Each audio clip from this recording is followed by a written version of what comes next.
briefly was I will ask a question and then I will briefly translate that and we'll speak in short paragraphs because our audience is not everyone, many of our listeners and those who like watch the broadcast, they do speak English, but for most of them we have to translate. Для більшості ми будемо перекладати. Ясна річ, я обіцяв вам цього гостя, починаючи з самого початку цього етеру, Роланд Бартецько. Юрист, військовий юрист, медійний юрист, людина, яка працює зараз на Балканах, був ветераном 2 воєн на Балканах, на боці демократичних сил, проти місця, яке він особисто вчора при нашій попередній розмові назвав Сербію Білоруссю.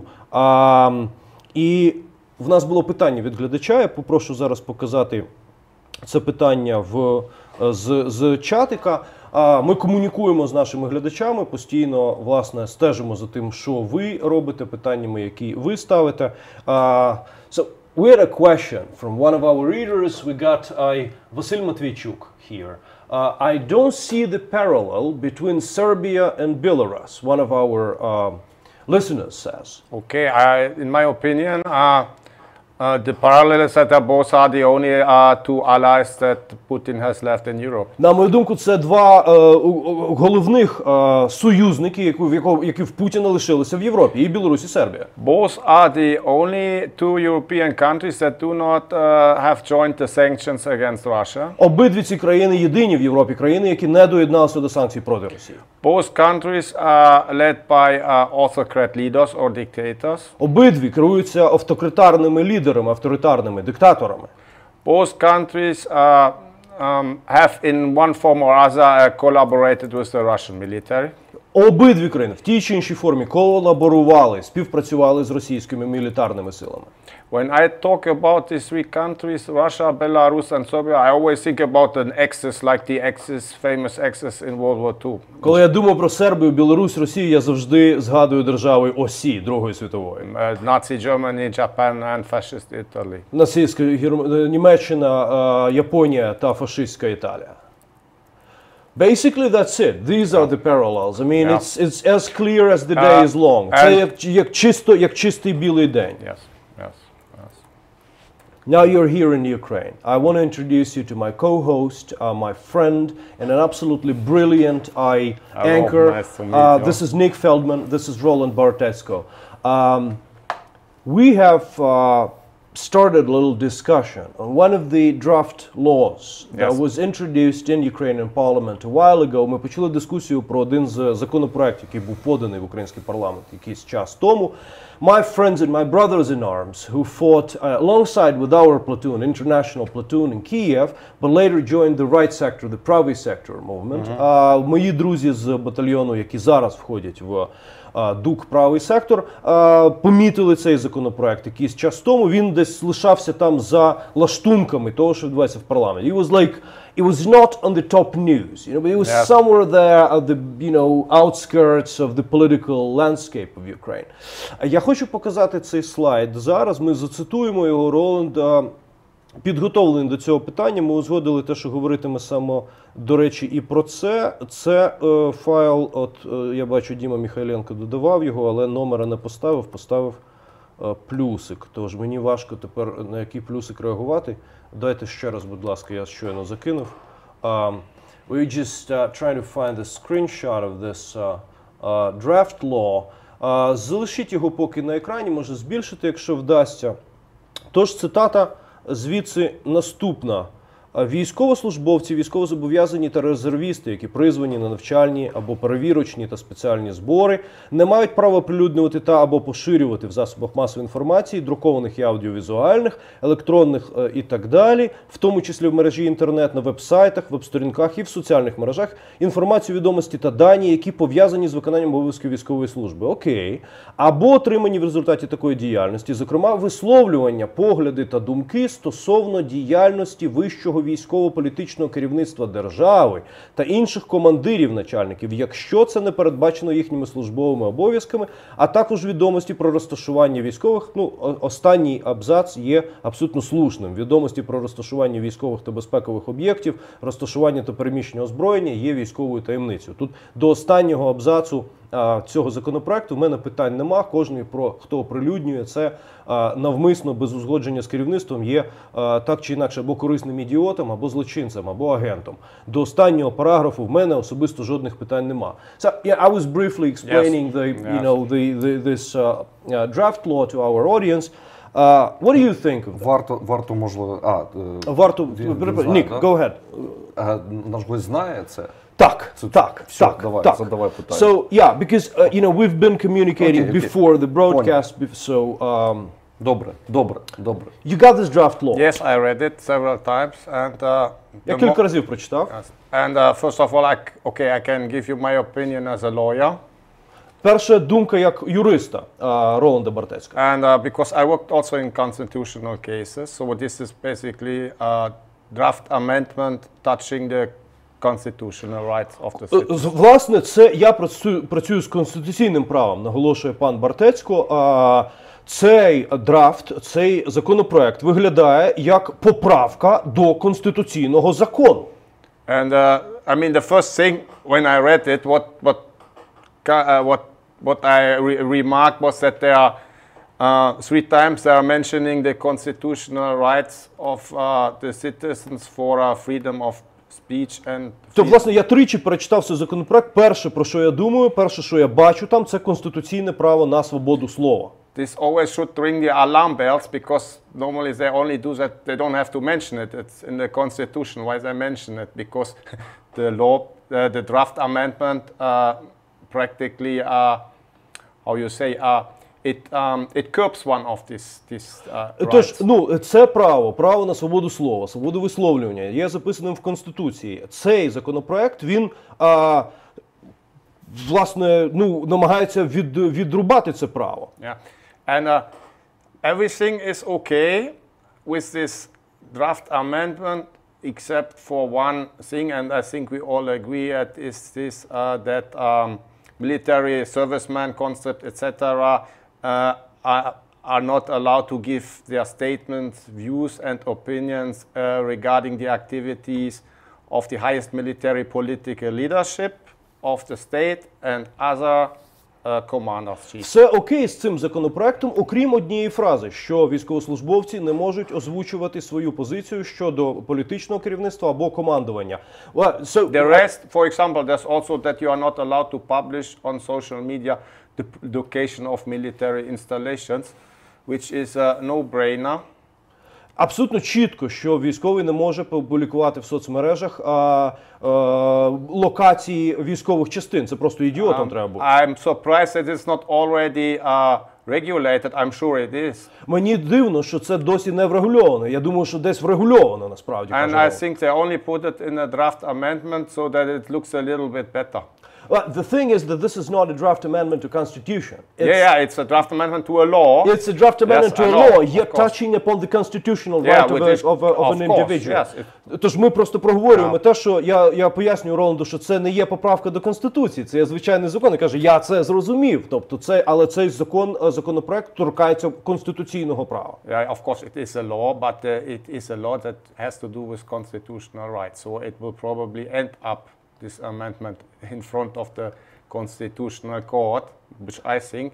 And, В Конституційному суді подібний закон негайно програє. Він просто не зможе отримати підтримки. А це поза всяким сумнівом. So this is short my lawyer opinion. Це моя думка як юриста, перепрошую, як юриста. Now comes the opinion as a soldier. Тепер я скажу як солдат. And as someone who is momentarily supporting the armed forces of Ukraine with equipment. І людини, яка зараз підтримує військові Збройні Сили України тут. And who is advising people who work on military projects here. І той, хто є радником з мілітарних проєктів тут. First of all, I think in one hand I can understand this because you remember maybe you remember the missile attack on Yavori, for example. Я можу до певної міри це зрозуміти. Звичайно, ти пам'ятаєш атаку ракетну на Яворів. І він знає, про що каже, я її пам'ятаю.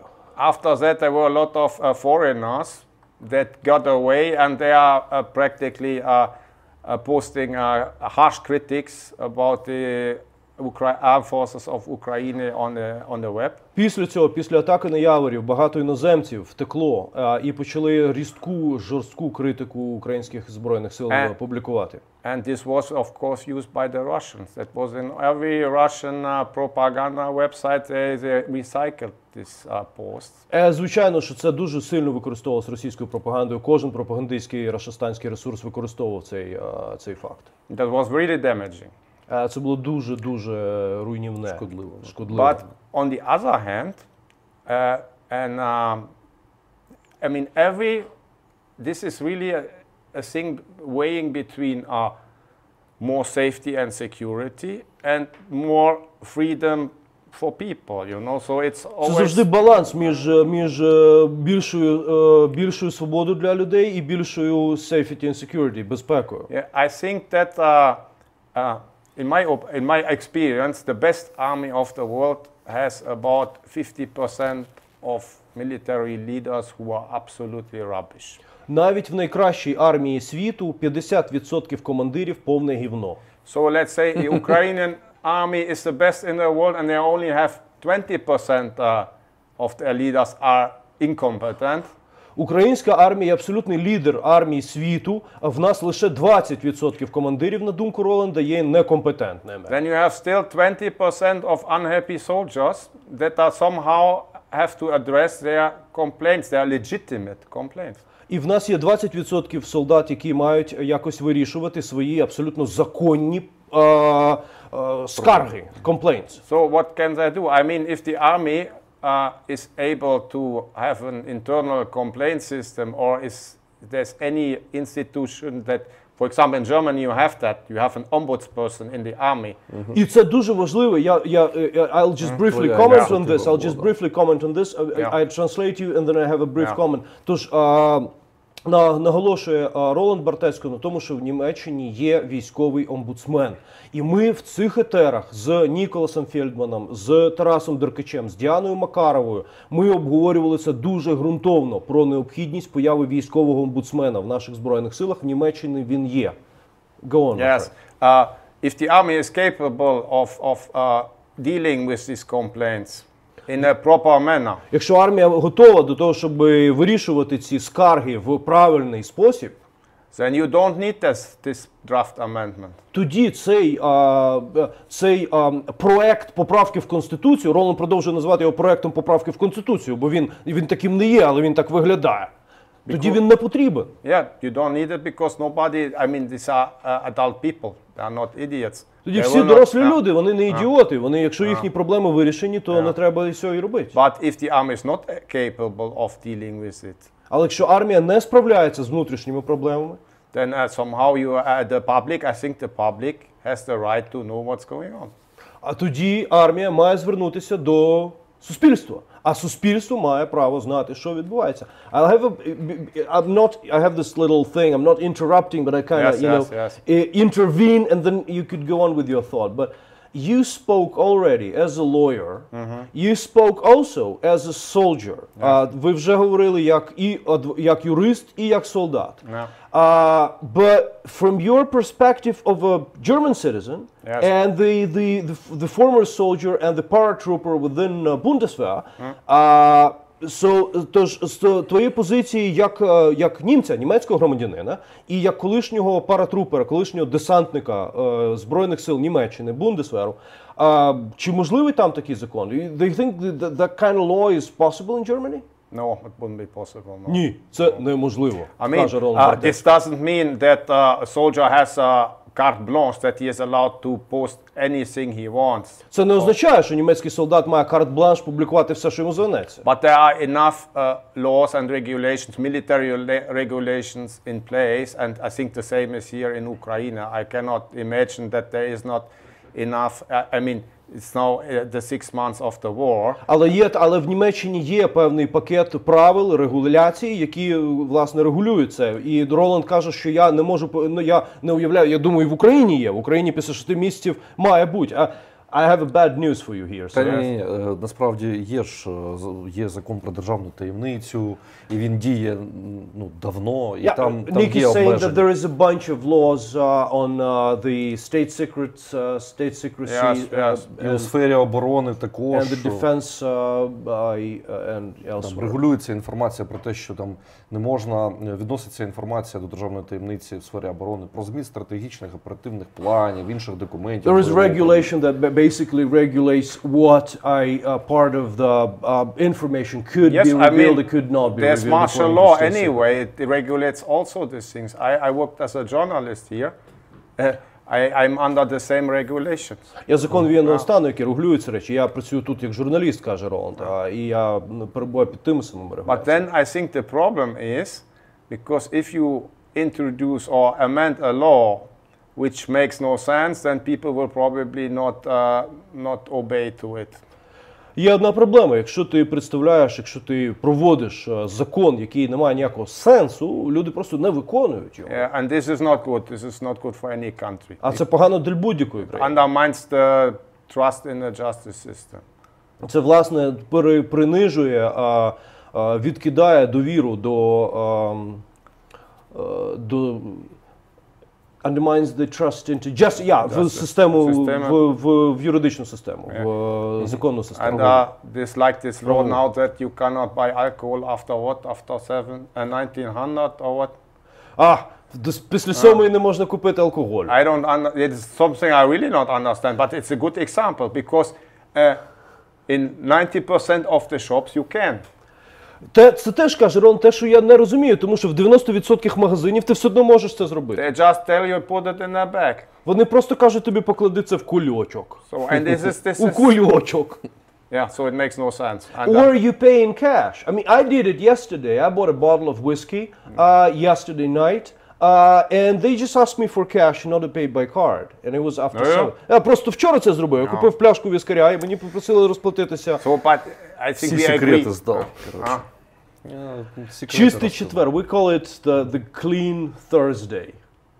Why it's only on Thursday? The white Thursday.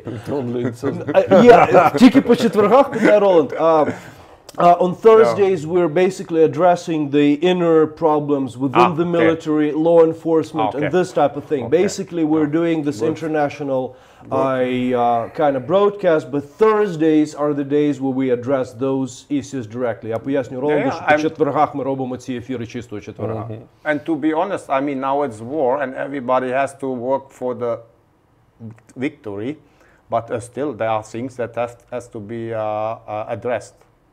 Кожен зараз має працювати над перемогою, але все є проблеми, до яких треба звертатися, на які треба звертати увагу. And I think what this law is doing, this amendment is doing, especially because I mentioned the political military leadership is something which goes too far. І я думаю, що в цьому законопроекті оцей параграф, цей рядок про те, що не можна говорити про воєнне і політичне лідерство, він задалеко заходить. Yeah, so I mean, in the end, you fight for democracy and freedom. So в кінці кінців ви б'єтеся, ви сражаєтеся за демократію та свободу. Тож 3 крапки після відповіді Роланда Бартецько. We have this fantastic crew today, and I'm absolutely grateful for you to join us here today. Я дякую пану Бартецьку за те, що він з нами. You've joined the Ukrainian resistance somehow at the very early days of the Russian active phase of war. Ви доєдналися до нас в момент найактивнішої фази війни. We talked about it yesterday, and I love this line, this part of our interview when I ask you to give a piece of advice to our soldiers, basically to Ukrainian society. Я дякую, я поясню, що ми говорили з Роландом вчора, я просив у нього, з його досвіду, з висоти його досвіду і розуміння і компетенції, поради для українського суспільства, як комбатанта 2 тих воїн, як людина, яка пройшла дуже непростий шлях до того, де він є зараз.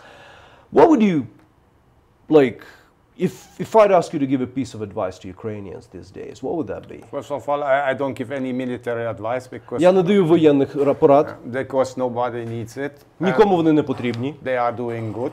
вони добре працюють.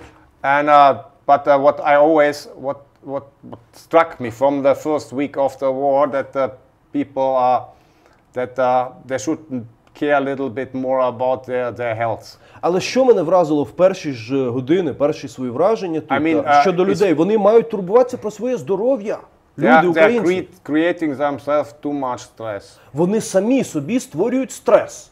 I mean, I know that it's a tough situation. I'm here too, and I've been in 2 wars before. But Я знаю, що важко, я теж тут з вами, я був у двох війнах. but if you only 24 hours, you only care about the war, and you listen to the news and to all what's happening, you will be crazy in 2 months. Але якщо ти весь час, 24 години на добу, ти думаєш про війну, читаєш новини, то ти здурієш, їдеш з глузду за 2 місяці. I mean, this is really everybody who can should try to live their life as normal as possible. Кожен має жити своє життя таким нормально, так як звик завжди. Наскільки це можливо тепер. So, and this also means that you can have fun even if everything is not good, you know. Sometimes you have to be autistic, you have to look away. Насолоджуйся життям, лови кайф від життя тоді, коли ти можеш. So, Роби це. Іноді треба бути трошки аутистом, відхилятися від цього. I always say that, and nobody agrees with me. They all say, no, we have to be even more disciplined. Я завжди це кажу, а мені кажуть, ні, ми маємо бути ще більш дисципліновані, ще більш сфокусовані.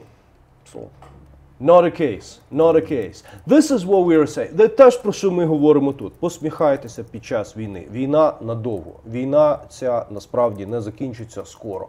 Живіть життям під час війни і пам'ятайте про те, що каже Роланд. За 2 місяці можна you can get a heart attack if you don't smile. yes, I mean, Можна отримати серцевий напад, інфаркт, якщо не посміхатися. you're getting old. So, І ти старієш. Ти старієш. По-моєму, хороший...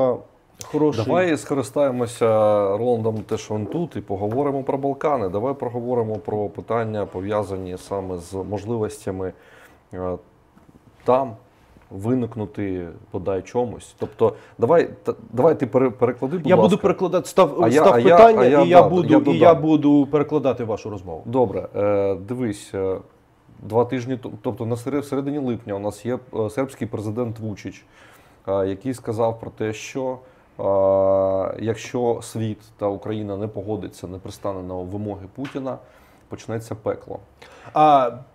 2 weeks ago, middle July, Yes. we got Serbian Vučić, who said that if the world would not agree upon Putin's term And Ukraine, you'll face another hell on earth. І ми побачили після того, за 2 тижні після його заяви, ми побачили напругу на кордоні з Сербії та Косово. And two weeks after that, we got the tensions on Serbian-Kosovar border. I think that Vučić, he was testing the waters. Я думаю, Вучич перевіряв воду.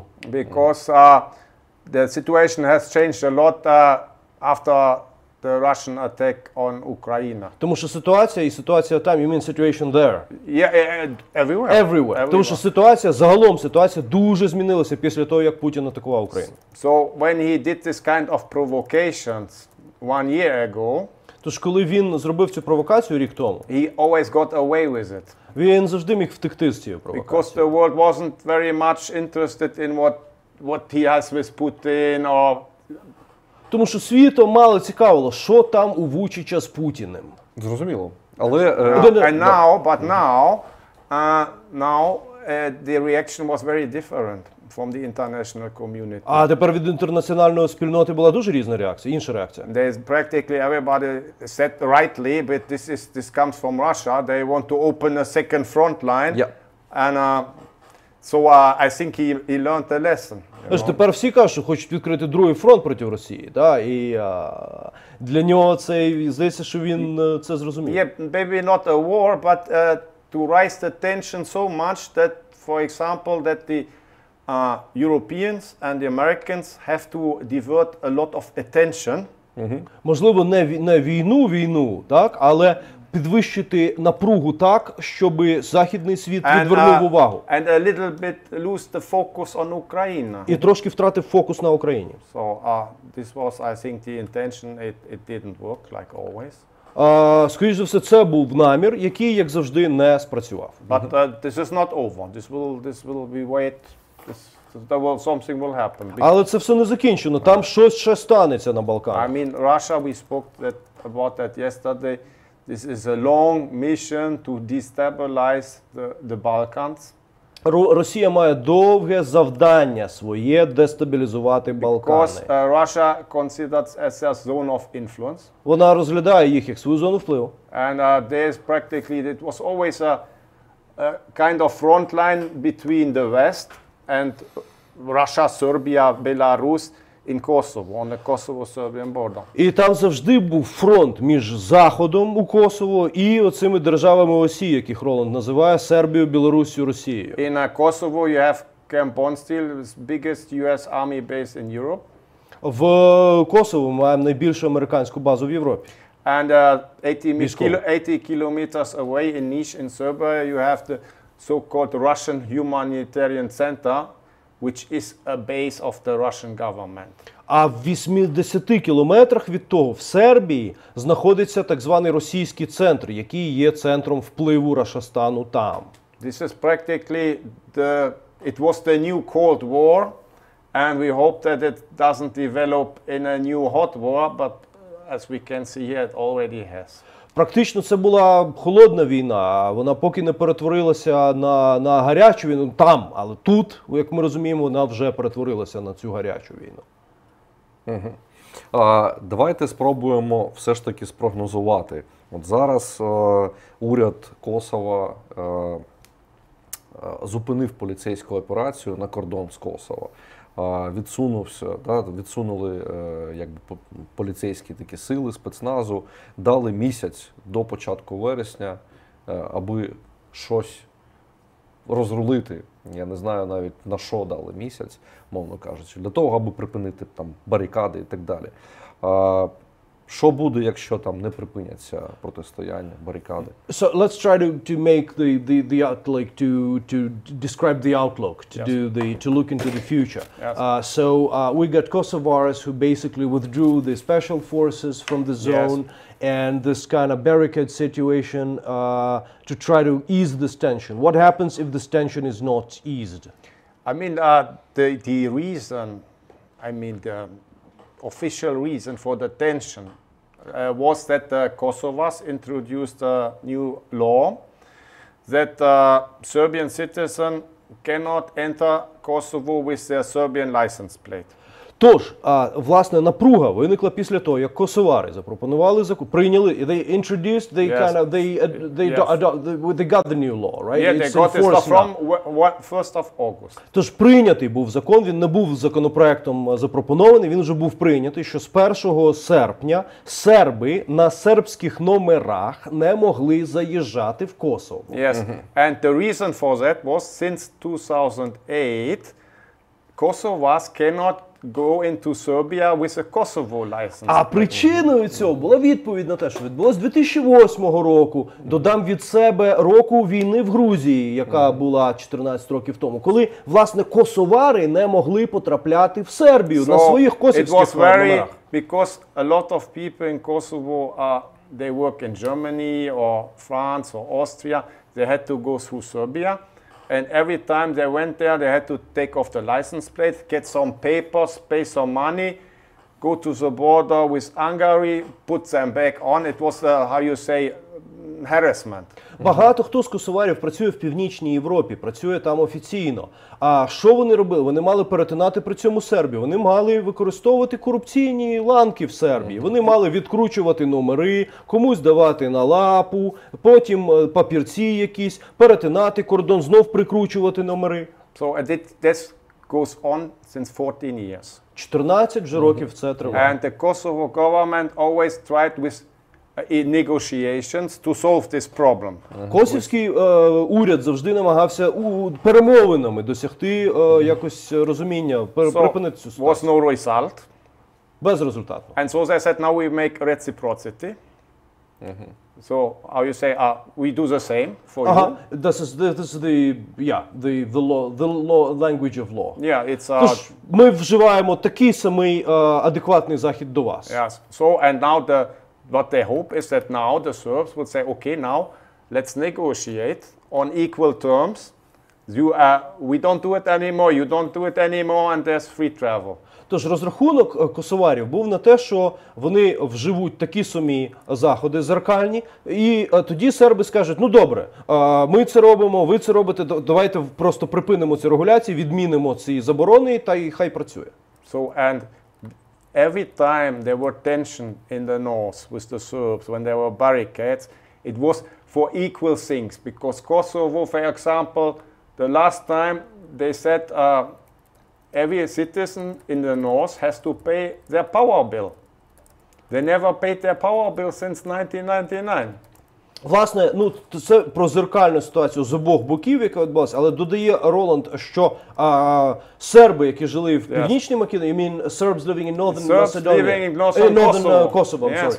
Тож серби, які жили в Північному Косово, не платили за електрику, не платили за енергію. They said, come and I mean, if there was because the company who produced the electrical power, they are Albanians from Kosovo, so they give the power to them, and nobody could go there to get the money, to make them pay. А власне кажучи, володіли цією компанією, яка поставляє енергію сербам, які живуть в Північному Косово, албанська компанія, і ніхто не міг проводити розрахунки нормально. They couldn't go there because they're paramilitaries supported by Russia. І комунікувати було неможливо через ці квазімілітарні групи, підтримані Росією, які в Сербії знаходилися і знаходяться, і продовжують там жити. So the Kosovo government, they said, if you don't pay, you don't get electricity. Тож тоді косовський уряд Приштіни сказав, ну якщо ви не платите, не буде вам енергії. The result was the same, barricades. So basically, I'm just trying to get it, you know, this whole pieces together. So they want to bring law and order. So the Serbians, the Vučić people, and the people who were Russian proxies were basically blocking the Serbs, of their own kind, living in northern Kosovo, from going and paying to Albania. No, they are happy that they don't have to pay. I mean, they never paid. So how the Serbian side provoked this energy crisis? Як сербська сторона спровокувала цю кризу енергетичну? Was always a part of Serbia. It was always occupied, and Albanians, also the vast majority, they were second-class citizens. В Косово албанці вважалися, на жаль, такими second-class громадянами. So these first-class Serbian citizens, they never paid taxes, they never paid electricity. В Сербії, перепрошую, в Сербії, because they were the А серби були такими, вони ніколи ні за що не платили і жили в такому собі Совєтському Союзі. So now it's an independent country. А тепер Косово стало незалежною країною. And every citizen has the same rights and duties. А всі порівняні в правах. Всі тепер мають робити і обов'язки, і права всіх однакові. And now they have to pay. І тепер всім треба платити. They don't like it. Їм це не подобається сербам. And I'm sorry, it's a typical USSR situation. It's very typical to what we have in Donbass, what we have in Lugansk, what we have elsewhere. Those, fans of the Soviet Union who were never ever paying for electricity bills. Я просто дивуюся тому, наскільки схожі ситуації. Це ті самі, як це, любителі Савка, які звикли ні за що ніколи не платити, в тому числі за електроенергію. Pretty much so. Давайте все ж таки спробуємо створити відповідь, що там може бути за пекло. I'm sorry, because we got into this discussion and we forgot Nick's question. Okay. So what is the outlook? Couldn't be there a new tension? What could be what could happen there? What the hell може бути? What's the hell? When and how the shit can hit the fan there? Okay, I will tell you the worst case scenario. Найгірший сценарій. Ukraine is losing the war. Україна програє війну, якщо це не станеться. Russians this will probably have a lot of problems within NATO. a lot of Problems within NATO. NATO will have they will lose the unity. Давай уточнимо питання. Так, ні. Він дойде до цього. Але це, дивись, І тоді, він говорить про надзвичайно далекі речі. Я кажу про вересень. Okay, so he says that, I mean, it's not the doomsday scenario we're talking about. When we look at like September, we got this tactical situation there. And we got this law that was postponed for a month, so this very tactical thing. Дуже тактичний прогноз. No, there's nothing happened because you have still NATO in Kosovo. American. Нічого не станеться. Коsovo є НАТО, там натівські бази, там не буде загострення, вважає Роланд Бартецько, який воював там і знає зсередини країни. Yeah, but everybody is looking what's happening here. Але, продовжує він, всі дивляться на те, що відбудеться тут. If Russia тут. somehow gets out of this, how you say, not as a winner, but somehow they get something from it. Якщо Росія вийде сьогодні, якщо не переможцем, але якось все-таки бенефіціаром, щось собі відкусить, отримує собі. That will encourage the Serbs. Це дасть сербам більше сміливості. And then they will try something. І тоді вони щось спробують, якусь нову провокацію. And it will also lead to a lot of problems in NATO and the European Union. Це створить багато проблем і Because НАТО, і Європейському now they are Союзу. united. Що зараз вони об'єднані. And they are never united before. А вони ніколи не були. So if there are some big problems, then probably it will also reflect on the NATO mission in Kosovo. Якщо великі проблеми виникнуть там, це може вплинути і на натівську місію в Косово. And if NATO leaves Kosovo, the Serbs will be there tomorrow. А не якщо НАТО вийде з Косово, завтра там будуть серби. We got a picture. I mean, it's very basic, but it's very important to introduce this discussion to Ukrainian audience now. Це дуже базисно, але це дуже важливо українській аудиторії представити цю дискусію. I always think that the situation with Kosovo and Serbia, I mean, they're much smaller countries, but it has so many parallels to what is happening with Ukraine and Russia, especially their propaganda, the rhetoric from the Russians and the Serbs. Звичайно, розміри країн дуже різні, Сербія і Косово, але там і Україна, і Росія. Але стільки паралелей є між цими двома землями, між цими двома конфліктами, особливо в аспекті пропаганди. Yeah, and so I hope that one day Ukraine will recognize Kosovo. І я надіюся, колись Україна таки визнає Косово. Нагадаю, від себе Україна досі не визнала Косово. They should. А мали б. I just have one brief question for you, just very basic. You always learn a language of a country that you come to fight for. Ви завжди вчите мову тієї країни, в яку приїжджаєте. The first, at least from your book, from The Smell of War, принаймні з вашої книги, з твоєї книги, з запаху війни, я дізнався, що перше слово, яке вивчив Роланд на Балканах тоді, в Боснії, було «доста». Бо, балканська, як і грузинська, так і українська, як це hospitality, гостинність, вона надзвичайна. So in Bosnia you learn dosta as the first word when you arrived there from Germany being a paratrooper. What was the first word, the first things that you learned in Ukrainian that you could share with our people? That I can share, okay? This is very important. So show your ability to speak Ukrainian. Someday we're going to do it.